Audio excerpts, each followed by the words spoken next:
পুরো বাংলাদেশ এখন যেই পরিমাণ রাসেল ভাইপারের ভয়ে ভীত।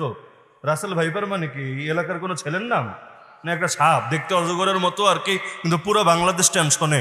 এখন নাম চেঞ্জ করে দিলে টেনশনে তো পড়বেই আর কি। এখন 2 দিন আগে নাম ছিল চন্দ্রবোরা।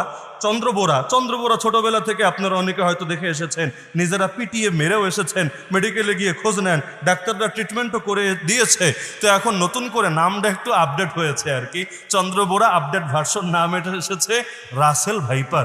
বাঙালি চিন্তায় পড়ে গেছে, আর এই ভাইপার ভাইপো এটা আবার কি চিজ হয়? এটা কি বিদেশ থেকে আসলো? মেড ইন চায়না না মেড ইন জাপান না মেড ইন ইন্ডিয়া?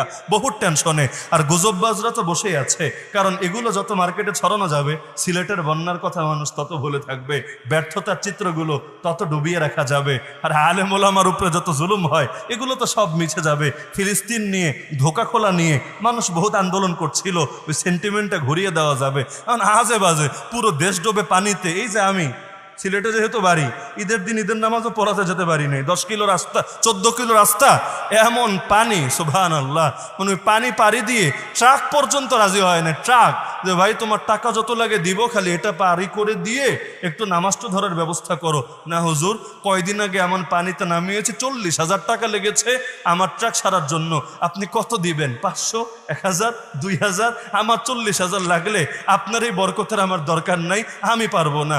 ঈদের নামাজই শেষ, এরপর তো পুরো সিলেট ভাসলো আর ভাসলো। তা আমরা থেকে টেনশনে, আর মানুষ থাকে রাসেল ভাইপার নিয়ে। তো যেই পরিমাণ টেনশন থাকে গুজব ছড়ানো রাসেল ভাইপার নিয়ে, এর 10 ভাগের 1 ভাগ ভয় যদি থাকতো হিন্দুত্ববাদের আগ্রাসন নিয়ে, নাস্তিক্যবাদের আগ্রাসন নিয়ে, কাফের মুশরিকদের ষড়যন্ত্র নিয়ে, আল্লাহর আযাব আর গজবের ভয় নিয়ে, আজকে হয়তো বাংলাদেশের চিত্রটা আরেকটু ভিন্ন হতো।